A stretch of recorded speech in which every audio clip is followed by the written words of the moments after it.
In the 1700s, European explorers pushed into the far north of Japan, and they found something that didn't make sense. People with lighter skin, thick, wavy beards, deep-set eyes, faces that looked nothing like the Japanese living just a few hundred miles south. When European explorers and anthropologists first encountered the Ainu in the 1700s and 1800s, they were struck by their physical appearance, which differed markedly from mainland Japanese populations. For the next 2 centuries, scientists tied themselves in knots trying to explain it. Were they lost Europeans? A stray branch of some ancient race? The theories got weird, and a lot of them got racist. Early accounts confused colonial scientists and led to crude theories about their origins, but here's the thing they all missed. These weren't outsiders who wandered in. They were here first. Long before there was anything we'd call Japan, these people were already home, which raises a question that Japan spent 100 years trying not to answer. Who was really here first? This is the story of the Ainu. Now here's where it gets beautiful. The Ainu didn't just live in the natural world. They lived in a world soaked in the divine. They believed everything carried a spirit. Everything. Among the Ainu, all natural phenomena, including flora, fauna, and even inanimate objects, are believed to have a spiritual essence, and particular animals like brown bears, killer whales, and horned owls are honored as spirit deities called kamui. These were gods who put on the disguise of an animal or an object to visit the human world. So a bear wasn't just a bear, it was a god wearing a bear. And that belief led to the most striking ceremony in all of Ainu culture, the Iomante, the bear sending. Of all the Ainu sending ceremonies, the Iomante, often translated as the bear festival, captivated audiences the most, and it remains one of the most culturally significant Ainu traditions associated with the mountain deity Kim-un Kamui. I want to be careful here because it's easy to misunderstand. It would begin in winter when hunters searched for hibernating bears. If a mother bear was killed, her cub would be taken back to the village and adopted by a local family. Not into a cage, but into a home. These cubs would sleep, eat, and live with the family, raised just like any other children in the house. Some accounts go further. One curator who studied the Ainu, Naoko Maeda, described how village women would take turns nursing the cubs with their own breasts. And it was raised, quite literally, like family, for 2, sometimes 3 years. And then came the hardest part. In the deep cold of winter, the community would put on their best clothes, and there would be drink, dance, feasting, and prayers to the gods of fire and the mountain. And the bear, the one they'd raised and loved, would be ritually sent back. To us, that sounds like a contradiction. Raise it with love, then take its life? But to the Ainu, it wasn't cruelty. It was a return. According to Ainu tradition, gods exist in the same form as humans, but take on the form of animals when they visit the human world. Nay, so a bear cub spirit would be ritually parted from its body and returned to the world of the gods, where its real mother was waiting. The ceremony was how you thanked that god and set its spirit free to go home. Life, death, gratitude, and return, all woven into one act.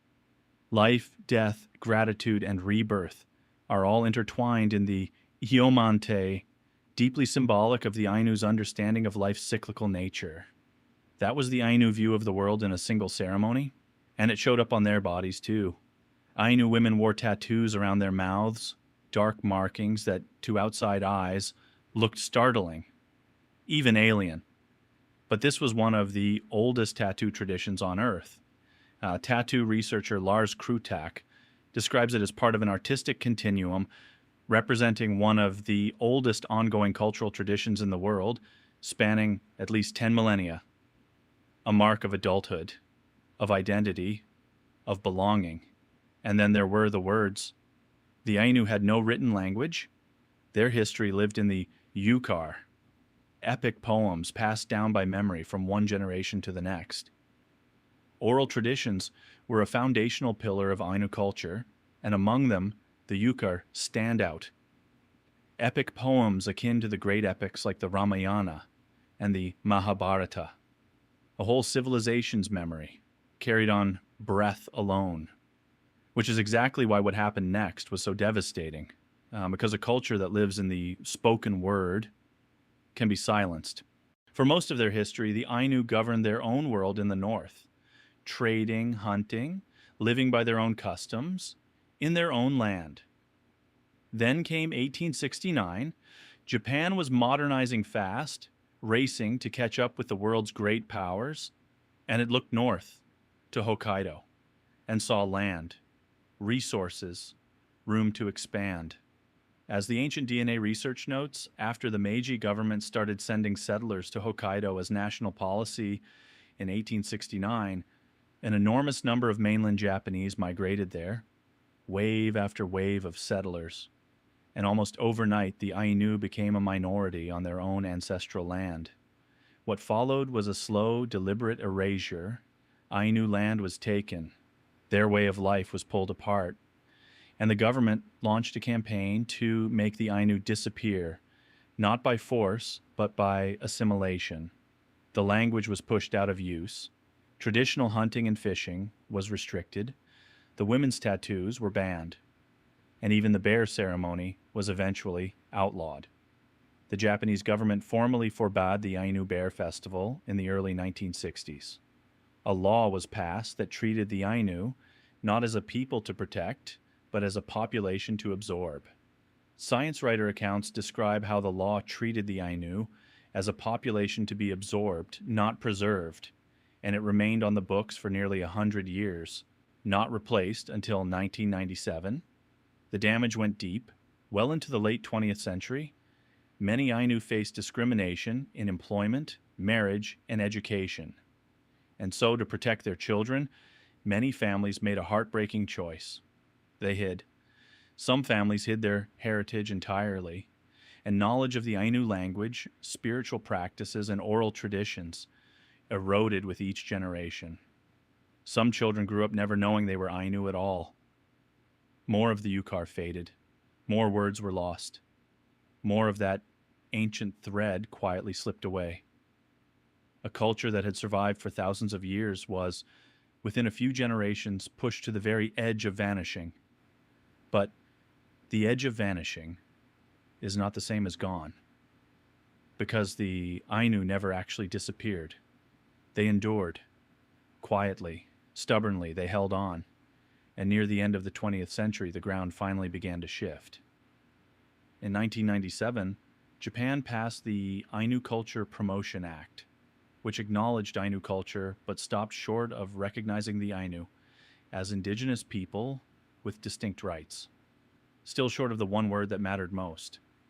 That word came in 2019.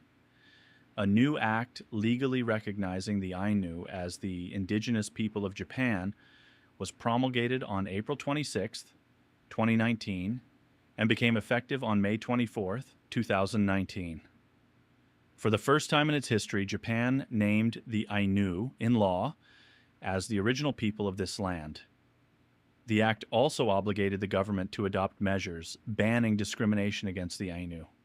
And in 2020, on the shore of a quiet lake in Hokkaido, Japan opened Upapoi, the Upapoi National Ainu Museum and Park in Shiraoi, Hokkaido, opened to visitors on July 12th after delays due to the coronavirus pandemic. The name is perfect. Upapoi, in the Ainu language, means singing in a large group. Inside, the complex houses exhibits on traditional Ainu crafts, music, food, and spiritual practices, functioning as the national center for reviving and developing Ainu culture. But I'd be lying if I told you it was a simple, happy ending, because not everyone sees Upapoi the same way. The museum draws mixed reactions. Some Ainu welcome the visibility and resources, while others see it as a government-controlled narrative that presents their culture as a museum piece rather than a living tradition. And there are deeper questions still unanswered. As researchers at Georgetown have noted, the Act's limited focus on cultural tourism has not been enough to compensate for the economic and cultural losses the Ainu experienced through colonization and has not moved the polity toward granting more substantial rights. So the story isn't finished. It's still being written right now by Ainu people themselves. Scholars like Dr. Uzawa have built platforms for contemporary Ainu voices, creating spaces to make modern Ainu issues and art accessible with resources for language learning and traditional craft making, written by Ainu people themselves. Teaching the language again, recording the old songs, reclaiming a name their grandparents were once forced to hide. So let's go back to those explorers, the ones who looked at the Ainu and saw a face that didn't fit. They were staring at a mystery they'd never solve because they were asking the wrong question. They wanted to know where these strange people had come from. But the Ainu hadn't come from anywhere. They were already home, and they had been for thousands of years, long before the word Japan ever existed. The truth is, they were never the outsiders in this story. If anything, we were. The Ainu are still here, still singing, and after everything, that might be the most remarkable part of all.